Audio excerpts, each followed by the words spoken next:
தம்பி தங்கச்சிங்களா, எல்லாம் நல்லா இருக்கீங்களா? கர்த்தராகிய இயேசு கிறிஸ்துவின் நாமத்தில் நான் உங்களை ஆசீர்வதிக்கிறேன். நீங்கள் நல்லா இருக்கணும். அதாவது நம்மளோட குறிப்பு வந்துட்டு ரொம்ப ஷார்ட்டாக இருக்கும். அது எதுனாலனா, நீங்கள் பரிசுத்த தேற்றவனோட அந்நியோன்ய ஐக்கியமாக இன்னும் அவர் கூட நல்லா நெருங்கி பழகிறதுக்கு அனுபவத்துக்குள்ளார வரணும். அதுதான் என்னோடய எக்ஸ்பீரியன்ஸும் உங்கள்கிட்ட ஷேர் பண்ண வேண்டியதும். அதனால தான் ரொம்ப ஷார்ட்டாக இருக்கும். உங்களுக்கு இந்த மாதிரியான ஒரு அனுபவம் இருக்கா? அதாவது அப்பா பிதாவே அப்படின்ட்டு கூப்பிட்டு ஜெபிக்கிற ஒரு அனுபவம் இருக்கா? அந்த அனுபவத்துக்குள்ளார நீங்கள் கூப்பிட்டு பழகி பாருங்களேன், ரொம்ப இனிமையாக இருக்கும். அந்த ஜெப நேரத்தை விட்டு எழுந்திருக்கே மனசு வராது. ஒரு அப்பா கிட்ட பேசுகிற மாதிரி பேசிக்கிட்டே இருப்பீங்க. யோவான் 1:12 சொல்கிற மாதிரி, அவருடைய நாமத்தின் மேல் விசுவாசம் உள்ளவர்களாய் அவரை ஏற்றுக்கொண்டவர்கள் எத்தனை பேர்களோ அத்தனை பேர்களும் தேவனுடைய பிள்ளைகள் ஆகும்படி அவர்களுக்கு அதிகாரம் கொடுத்திருக்காரு. சாதாரணமாக அப்பா பிதாவின்னு கூப்பிட முடியாதானா? அவர்கள் இரத்தத்தினாலாவது மாம்ச சித்தத்தினாலாவது புருஷனுடைய சித்தத்தினாலாவது பிறவாமல் தேவனாலே பிறந்தவர்கள். 13வது வசனம்.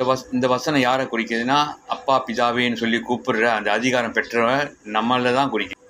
அப்போ நம்ம அவரோட வார்த்தையை கை கொண்டு அதன்படி நம்ம நடக்கிறோம். அந்த வார்த்தையின்படி நம்ம செய்கிறோம். ஏசப்பா நம்மளுக்கு என்ன சொல்லி கொடுத்தாங்களோ அதே படி நம்ம செய்கிறோம். ஆக மொத்தத்தில் டோட்டலாகவே அந்த வார்த்தையாகவே நம்ம மாறுறோம். அப்போ பரிசுத்த தேற்றவாளர் நமக்குள் பிரவேசிப்பார். அவர் நம்மளை நடத்துவார். நம்மளால் தெளிவாக உணர முடியும். நானும் பரிசுத்த ஆவியாண்டவர்கள் நடத்தப்படணும், எனக்கும் பரிசுத்த ஆவியாண்டவர் வேணும், நானும் ஏசப்பா சொன்ன மாதிரி அவரோட வார்த்தையில் நடக்கணும், என்னை உள்ள பாத்திரமாக இருக்கணும் அப்படின்னு நினைக்கிறீங்களா? தம்பி தங்கச்சிங்களா, அனுபவம் பூர்வமாக ஒரு முக்கியமான ஒரு ரகசியத்தை உங்கள்கிட்ட சொல்கிறேன்.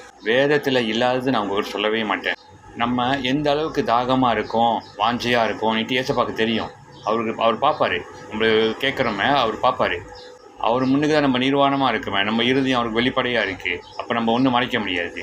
இருட்டோட அவர் பாதத்தில் அதிகாலையிலேயே போயிருங்க. யோவான் ஸ்நானகர் நம்மளுக்கு சொல்லி கொடுத்தாங்க பாருங்கள் எப்படின்ட்டு. எனக்கு பின் வருகிறவர் எனக்கு முன் இருந்தவர், அவர் வரும்பொழுது உங்களை பரிசுத்த ஆவியாண்டவனாலும் அக்னினாலும் ஞானஸ்தானம் தருவாங்கன்னுட்டு. ஏசப்பா எனக்கு அந்த மாதிரி அக்னினாலும் ஞானஸ்தானம் தாங்க, பரிசுத்த ஆவியினாலும் ஞானஸ்தானம் தாங்க, நான் வாஞ்சையோடு கேட்குறேன்ப்பா. என்னோடய இருதயம் தான் உங்கள் முன்னுக்கு நிர்வாணமாக இருக்க, என்னோடய குறைகளையும் மன்னிச்சிருங்க ஏசப்பா. எனக்கு பரிசுத்த ஆவியானோடு நடத்தப்படணும், நான் உங்கள் பிள்ளையாக வாழணும், எனக்கு பாவ இச்சையிலேருந்து நான் மேற்கொண்டு உங்களுடைய கற்பனைகளையும் கட்டளைகளையும் நான் செய்யணும்ப்பா. எனக்கு பரிசுத்த தேற்றவாளன் வேணும், அவர்னால நடத்தப்படணும் அப்படின்னு வாஞ்சையோடு நீ கேட்டுக்கிட்டே இருங்களா அன்னாடிக்கும். பாருங்களேன் மாற்றத்தை. சப்ஸ்கிரைப் பண்ணிக்கிங்க. கர்த்தரை தேடுறதுல வாஞ்சியாக இருக்காங்களே, அவங்க கூட ஷேர் பண்ணுங்கள். கர்த்தர் தாமே உங்களை ஆசீர்வதிப்பாராக. ஆமென்.